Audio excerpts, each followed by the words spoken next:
Moi, je suis partisan du dialogue si c'est pour discuter de retour effectif à l'ordre constitutionnel, pour restaurer les libertés publiques, pour assurer davantage la protection des droits. Qui, au lendemain de son élection, vient d'appeler les Guinéens au rassemblement. Vous savez, le dialogue politique, moi j'ai toujours prôné le dialogue pour éviter ce qui nous est arrivé.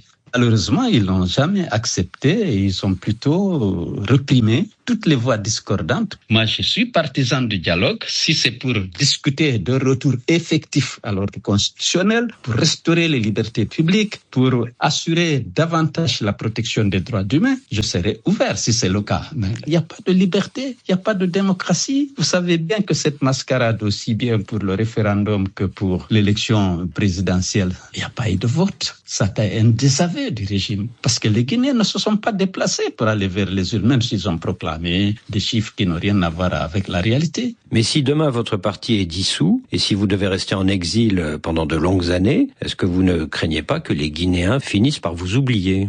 Écoutez, mais on va continuer la lutte de plus belle, encouragés que nous sommes par le désaveu du régime qui a été constaté lors du référendum et amplifié pendant le simulacre d'élection présidentielle. Le régime ne tient pas à grand-chose, n'a pas de légitimité.